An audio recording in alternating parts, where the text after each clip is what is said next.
I have a movie that is not subtle, that does not shy away from the blood, the entrails, the skull, and everything else. This is not atmospheric. This is just a bloody good time.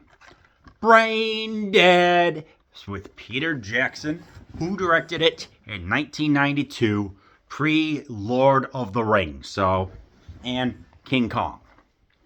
I mean, 300 gallons of fake blood was used for this. This is a 12-ounce can of cherry Coca-Cola. So if you could just imagine, this is a gallon of milk. Very specifically, 3.78 liters. You times that by 300, and you get the amount of blood that was used for in 1992, which was arguably the goriest movie of all time. So much blood was there that the actor Timothy Bouvet, something like that, said that even though he had he had a great time filming it, but the blood hardened on his clothes. There was just so much stuff. This is the Mexican version because there's the Dead Alive, which is the standard version, and then there is the unrated version, which removed a zombie baby getting, let's just say, not treated 100%. This movie is funny as heck. It's absurd. It's over the top. I love it. I mean, just the fact that there's a guy named Lionel who's a good person who kind of has an Electra complex. Look that one up. Who takes care of his kind of witch of a mother. She is bitten by this monkey that was being transported from an island. I forgot what it was called. Something rat. It was also seen in like a cameo in King Kong. And now he has to take care of 4 people who have become zombified or brain dead, dead alive, whatever. This movie's a quote Chris Allo, it's a hoot. And yes, Brad, you lent me this copy. I know you're watching. I have to say that. Just alone, the scenes of in the church when there's a funeral being held for the mother. The mom is kind of in a casket who's still being alive. So the guy who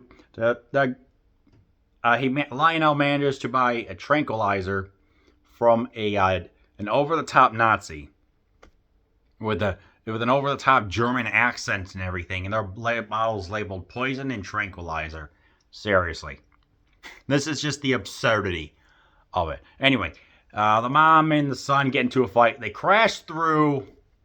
They crash through the ceiling, and there's a pastor who's giving a speech of about Jesus, and it ends with resurrection right as they crash through. That's the type of tongue-in-cheek humor, and this fun as heck B-grade movie.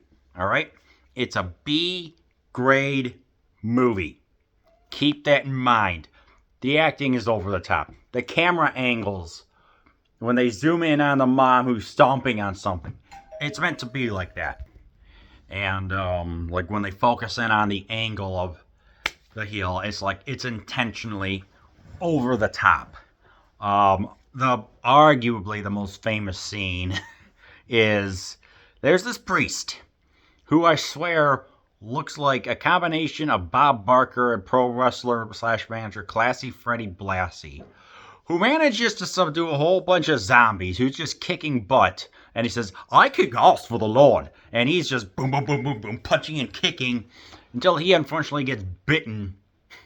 And he becomes one of the dead alive. And, I mean, it's just such an over-the-top scene. You have to see how just, with the greatest New Zealand accent you've never heard. And just, wow. I mean, it's... there's also the sleazy uncle who has a really bad toupee, sideburns. This guy is the definition of a sleazeball who may be up there with the guy from Used Cars. Man, he recognizes what's going on, tells Lionel, you're into some kinky stuff, kid.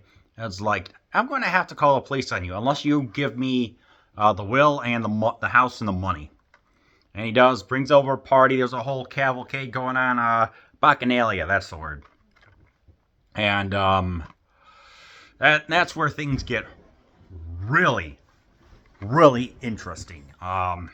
If you thought that the blood in the beginning and middle and the graveyard was a little bad, I mean, it's just gets cranked to 11 with so much blood.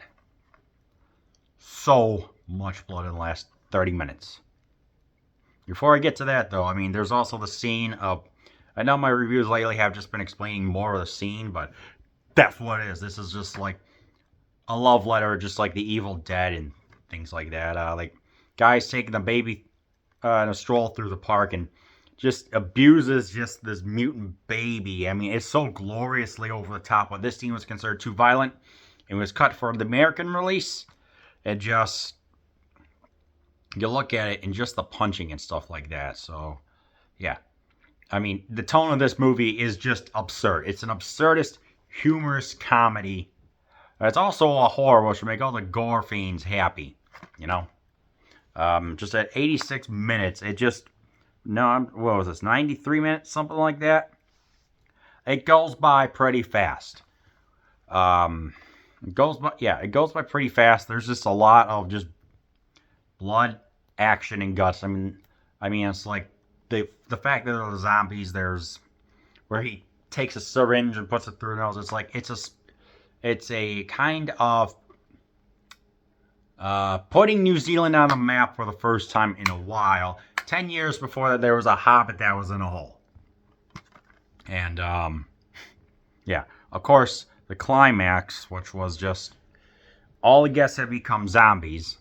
Braindead, and he's going to and people are getting bitten. There's one lady, my personal favorite, who manages to get stuck inside a light, and now her head becomes illuminated.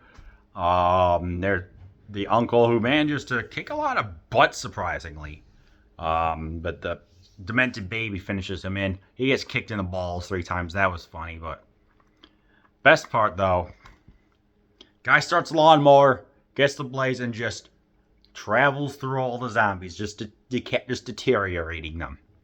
It's legendary. It's an over-the-top gore fest. And yes, the mother and the son have some words where she becomes just this mutated thing.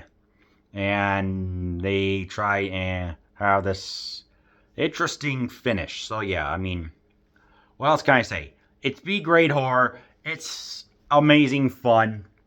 It's like 300 gallons of blood. It's like you put this on if you want to satisfy your visceral craving, and all the stuff that I said is like it's not meant for Puritans. Let's just say that.